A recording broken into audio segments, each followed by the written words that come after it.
Emma Raducanu's season is over and leaves her with two main regrets. Emma Raducanu has brought an early end to her season and now faces an anxious wait to see if she has done enough to earn a seeding at the Australian Open in January.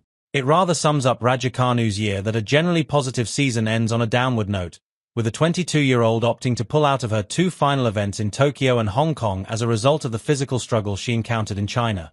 There was, however, a positive for Raducanu with the confirmation that she will continue her coaching partnership with Francisco Roig, and there is plenty for the British number one to build on going into 2026.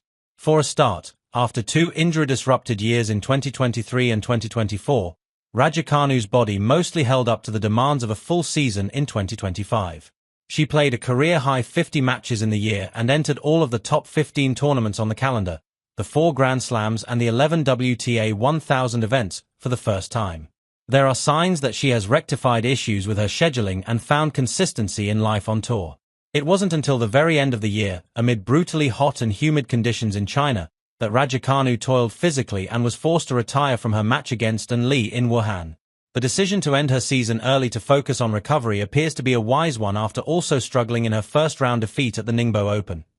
When fit, Raducanu's run to the quarterfinals of the Miami Open and semifinals of the Washington Open on either side of an encouraging summer stood out, with the 22-year-old enjoying a relaxed approach and recording some of the best results of her career, as well as arguably her best level of play since her 2021 US Open run.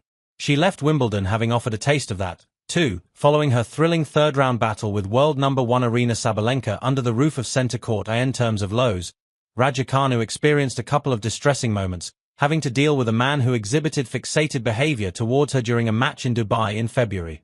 It brought a difficult spell for Raducanu, who was also without a coach after Nick Cavaday stepped aside because of health issues at the start of the year. It is to Raducanu's immense credit that she found some momentum in Miami in March, where working alongside Mark Petchey brought her best run at a WTA 1000 event. At the Grand Slams, Raducanu's results all followed a similar story. A strong start to the Australian Open came crashing to a halt when she faced Iga Swiatek in the third round, losing 6-1 6-0 in the heaviest defeat of her career. Raducanu lost to Swiatek again at the French Open, and although her match against Sabalenka at Wimbledon was close, there was another one-sided defeat at the US Open, winning just 3 games in her third-round defeat to Elena Rybakina.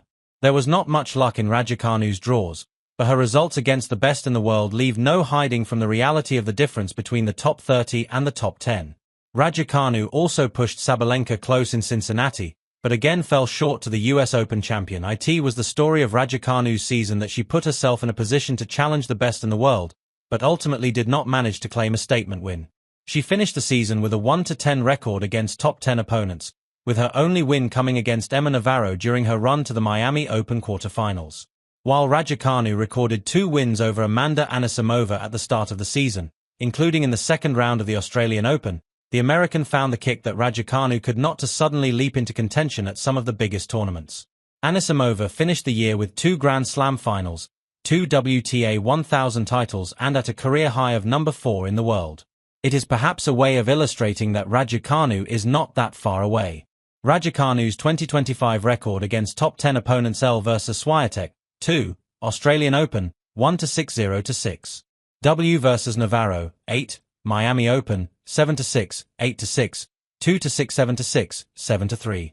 L vs Pegula, 4, Miami Open, 4-6 7-6, 7-3, 2-6. L vs Gaff, 2, Italian Open, 1-6 2-6. L vs Swiatek, 5, French Open, 1-6 2-6. L vs Zheng, 5, Queens, 2-6, 4-6. L vs Sabalenka, 1, Wimbledon, 6-7, 6-8, 4-6. L vs Anisimova, 7, Montreal, 2-6 1-6. L vs Sabalenka, 1, Cincinnati, 6-7, 3-7, 6-3 6-7, 5-7. L vs Rybakina, 10, US Open, 1-6 2-6. L vs Pegula, 7, China Open, 6-3 6-7, 9-11, 0-6 at the same time. The fine margins have not gone in her favor. Raducanu opted to skip the Billie Jean King Cup to concentrate on improving her ranking and playing a full Asian swing for the first time.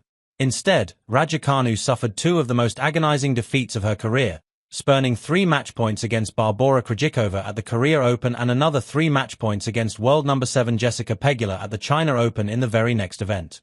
They were brutal defeats, but flip either of those results and Raducanu was 1 point away from the past few weeks looking very different.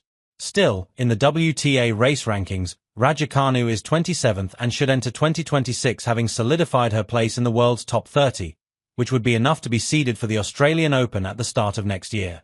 A full season of activity has seen Raducanu re-establish herself as the British number 1, and there is some stability, too, with the Spaniard Roig, who worked with Rafael Nadal during his career, in position ahead of the new season. It is a positive sign that they both believe further progress could be on the way.